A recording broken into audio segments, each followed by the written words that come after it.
Hello friends, welcome to lecture 1 of module 3। तो आज हम देखने वाले हैं कि ऑन पेज एसईओ क्या होता है। ठीक है, तो ये एसईओ की ऐसी प्रोसेस होती है जो वेबसाइट के अंदर होती है, ये हमारे कंट्रोल में होती है। हम जैसा चाहे वैसा ऑन पेज एसईओ कर सकते हैं। अब क्या होता है on page SEO? Title change करना, डिस्क्रिप्शन चेंज करना, काफ़ी सारे एलिमेंट्स होते हैं। Meta tags, meta description, H1 tags, paragraph, URL optimization. तो उससे काफ़ी सारी चीज़ें होती है जो ऑन पेज एसईओ के अंदर आती है। ठीक है, तो हम लोग स्टेप बाय स्टेप कंप्लीट इसको कवर करेंगे। आज हम ये देखेंगे कि ऑन पेज एसईओ होता क्या है। तो थोड़ा प्रोफेशनल वे में डेफिनेशन देख लेते हैं। What is on page SEO?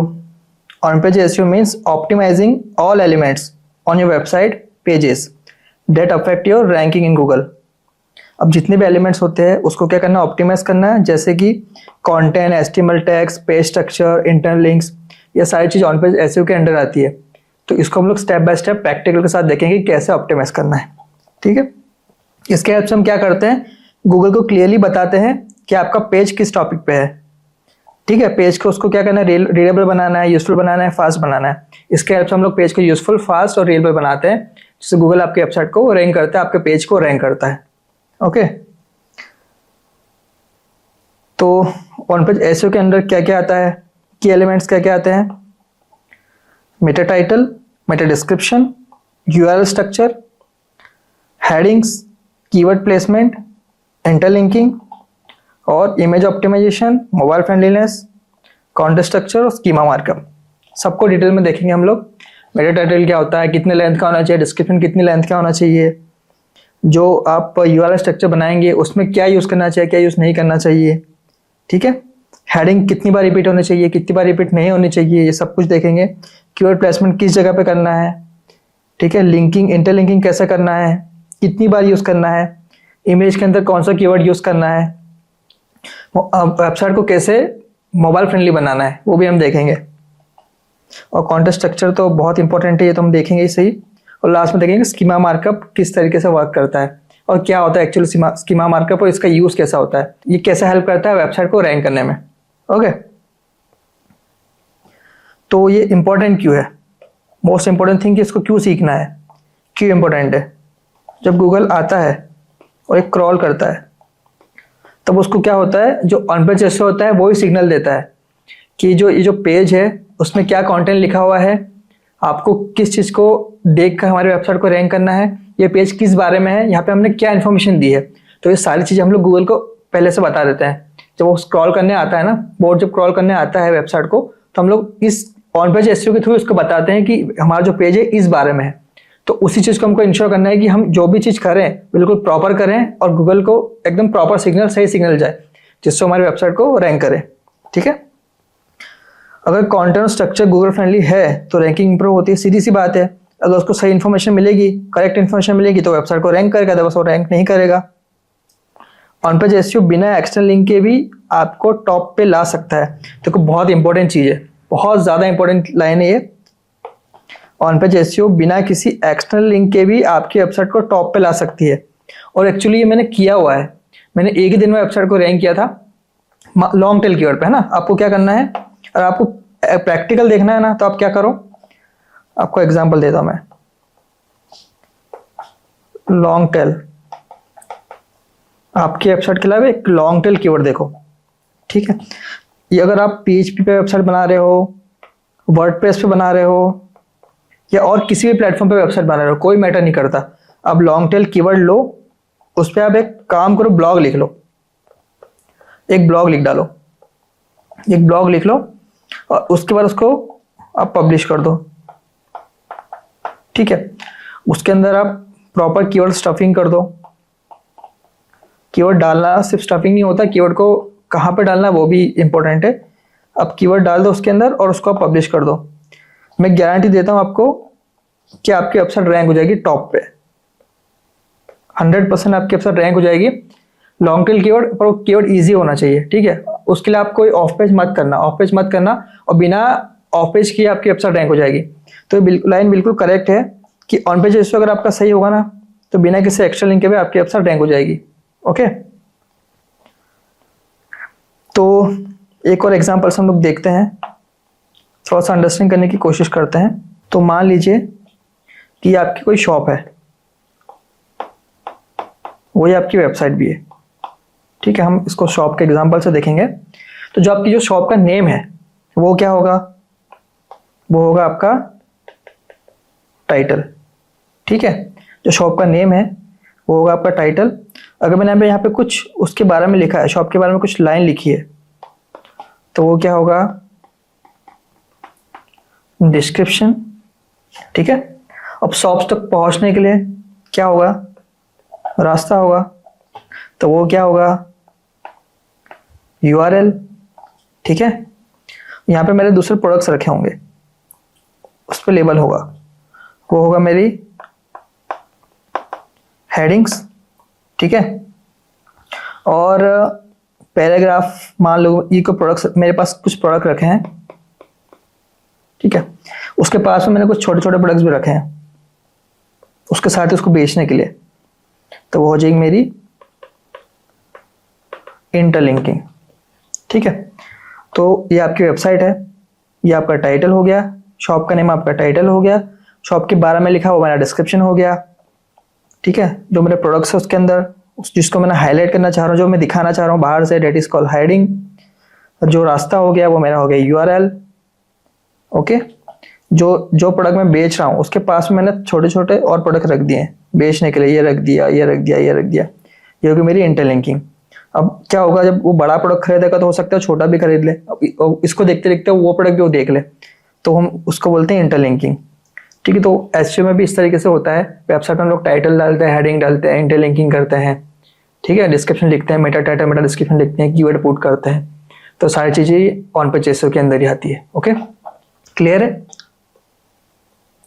अब कॉमन मिस्टेक्स क्या है वो हम देख लेते हैं, कैसे मिस्टेक्स जो हमको नहीं करना चाहिए ऑन पेज एसईओ में। Duplicate title across pages. अब हर पेज का टाइटल हमको डुप्लीकेट नहीं रखना है, ठीक है, यूनिक ही रखना है। हर पेज का टाइटल हमारा अलग अलग होगा, उससे क्या होगा, गूगल कंफ्यूज नहीं होगा, उसके बोर्ड कंफ्यूज नहीं होंगे। मिसिंग H1 और रॉन्ग हिरार्की, ये तो बहुत सिंपल चीज़ है। हेडिंग क्यों लिखते हैं, हेडिंग हम इसलिए लिखते हैं क्योंकि वो जो टाइटल जो हम लिखेंगे ना हेडिंग में, वो हमारे लिए बहुत इंपॉर्टेंट है। हम गूगल को ये सिग्नल देंगे कि ये जो कीवर्ड हमने टाइटल के अंदर डाला है वो हमारे लिए बहुत इंपॉर्टेंट है, इस ब्लॉग के लिए, इस कंटेंट के लिए बहुत इंपॉर्टेंट है। तो अगर H1 हम मिस कर देंगे तो वो जो सिग्नल है गूगल को नहीं मिलेगा। इसलिए हमको हर पैराग्राफ, हर ब्लॉग के अंदर टाइटल H1 डालना ही है। ठीक है, नो इंटरलिंकिंग, इंटरलिंकिंग भी करना बहुत इंपॉर्टेंट है।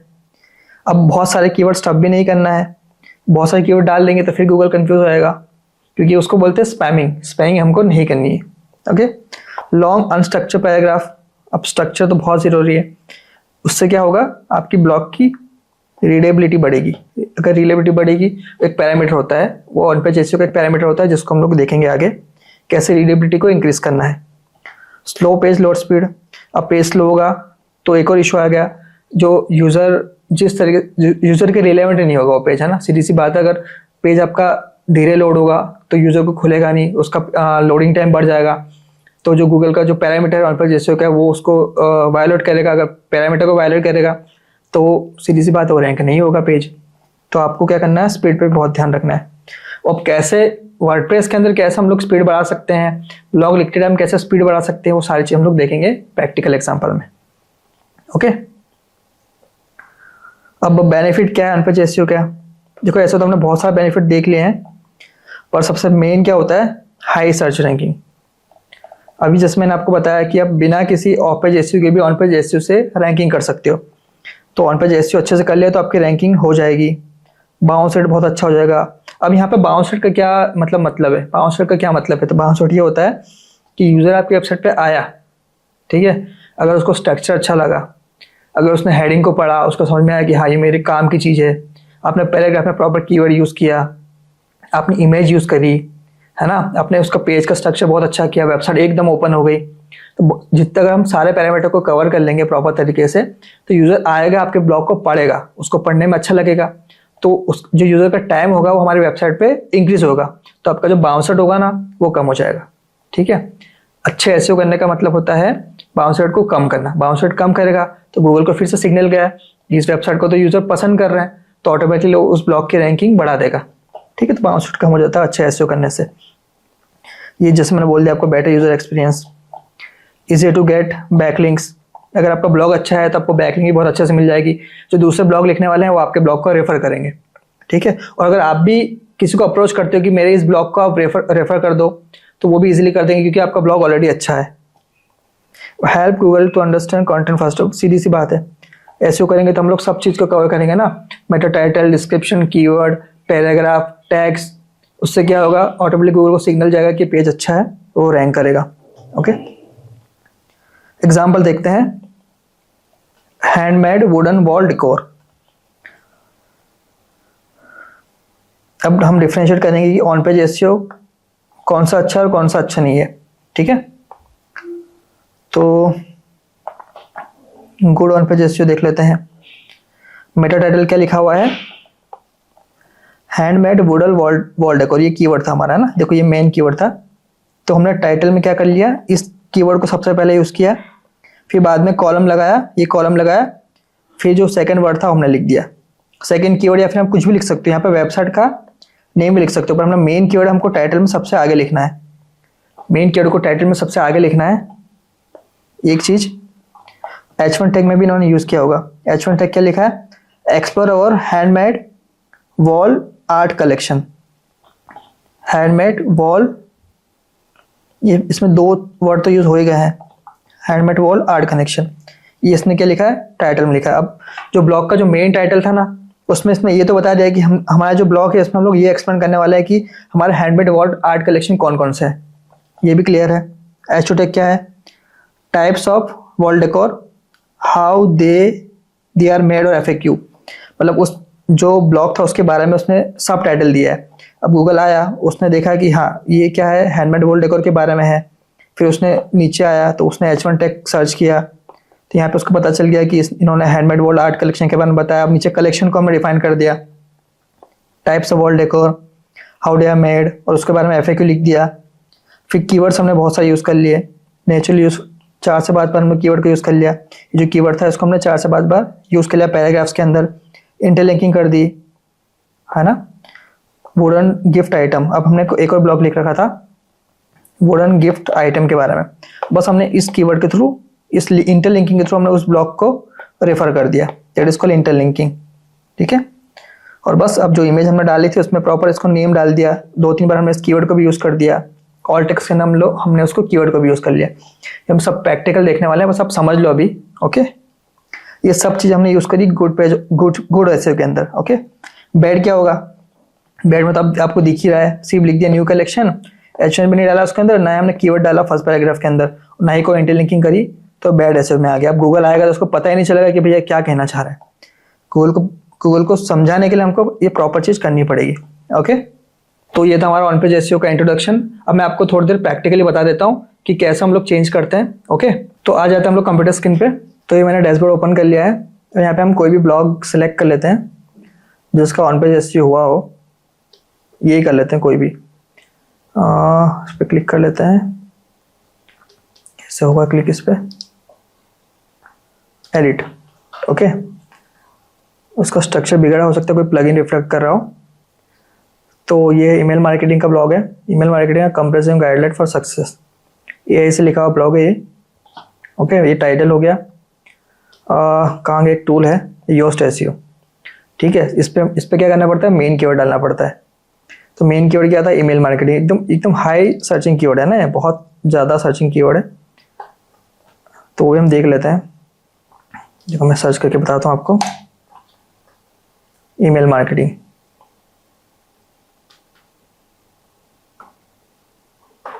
यहाँ पर ये आपको टूल मैंने बता दिया था, कीवर्ड वाला, एवरीवेयर, ये रिलेटेड कीवर्ड आ गया। अब इस कीवर्ड पर सर्चिंग कितनी है वो हम देख लेते हैं। कीवर्ड रिसर्च ही करना पड़ेगा मेरे को, ऐसा लग रहा है ये टूल। हाँ यार देखो, अच्छा तो रिजल्ट है। मान लेते हैं कि इस पर 10,000 सर्चिंग है, इसलिए मैंने एक ब्लॉग लिखा, ये हम मान लेते हैं। ओके, तो ये इंट्रोडक्शन है, इसको हटा दो, ये हमारे काम के नहीं है।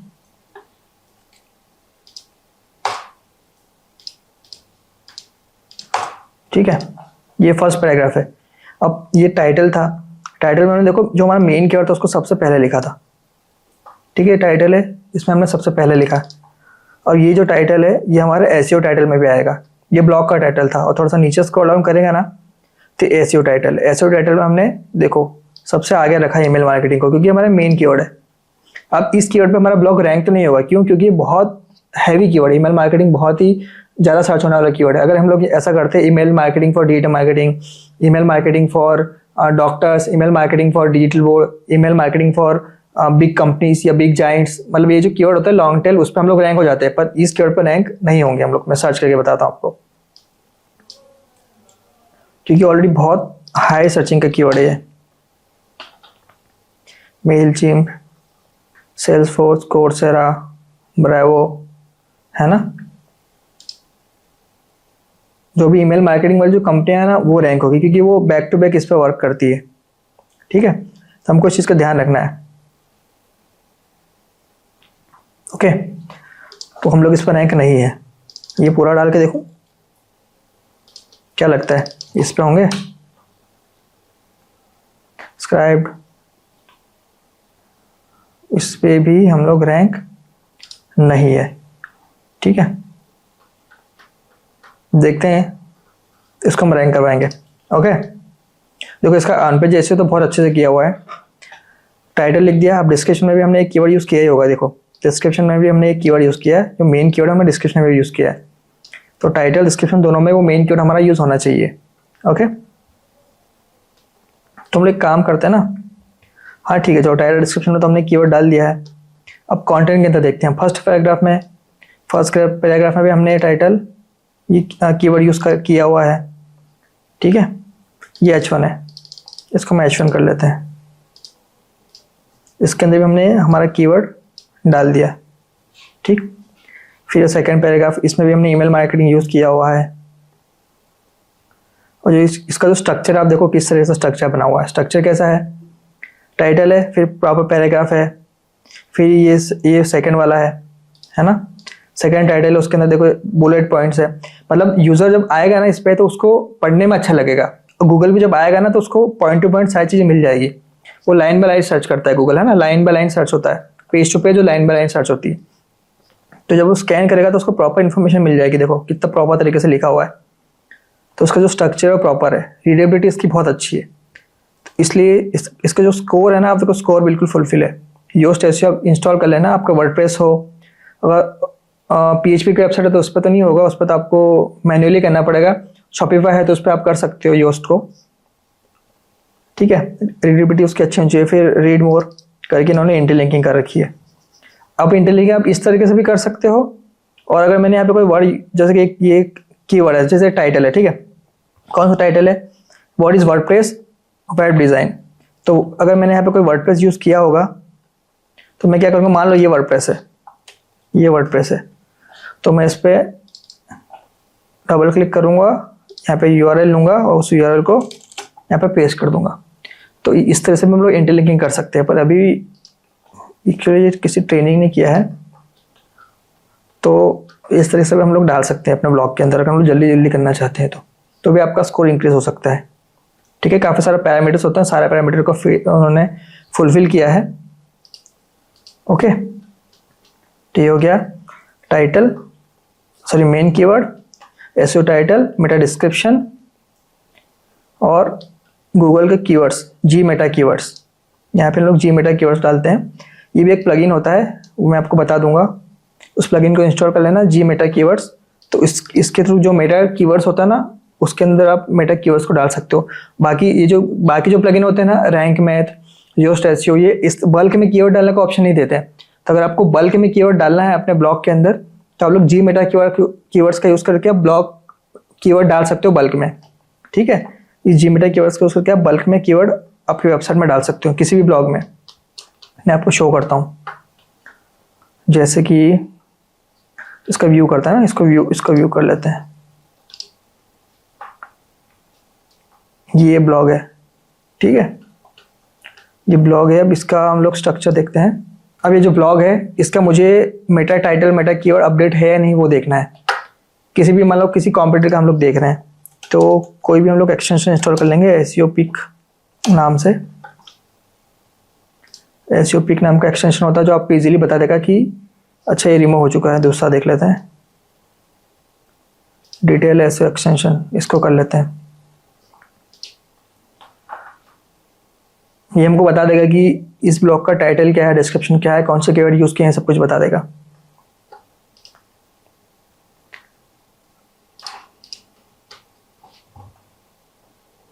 ओके, बस अब क्या करना है, इस ब्लॉग पे गए, रिफ्रेश किया और इस पर क्लिक कर दिया इस कीवर्ड पे। अब देखो इसका टाइटल क्या है, ये इस ब्लॉग का टाइटल है, ये इसका डिस्क्रिप्शन है ना, ये इसकी यूआरएल है, कैनोनिकल यूआरएल है। कैनोनिकल का मतलब होता है कि एक ही कीवर्ड पे मल्टीपल पेज ट्राई कर रहे रैंक करने के लिए। डुप्लीकेसी को रिमूव करना है, दैट इज कॉल्ड कैनोनिकल। ठीक है, कीवर्ड्स देखो यहाँ पे कीवर्ड्स मिसिंग है। अब क्यों मिसिंग है, क्योंकि यहाँ पे तो हमने कीवर्ड डाले नहीं ना, जीमेटा कीवर्ड्स यहाँ पे डाले हुए नहीं है। कहाँ गया ये रहा, इसलिए कीवर्ड मिसिंग दिखा रहा है। ओके, तो मैं यहाँ पर डाल देता हूँ ईमेल मार्केटिंग। ये आप मैक्सिमम लॉग में देखोगे कि मिसिंग ही दिखाएगा, क्योंकि हर कोई इसको यूज भी नहीं करता है।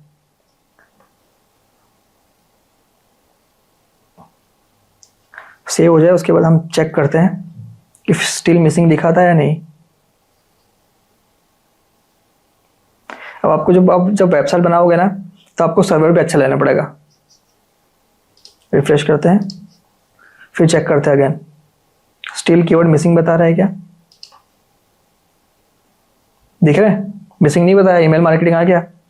तो इस कीवर्ड ये जो एक्सटेंशन है, ये जो प्लगइन है, बहुत इंपॉर्टेंट है। इसके लिए आपको इसको आपको यूज करना ही चाहिए, मस्ट रिकमेंडेड।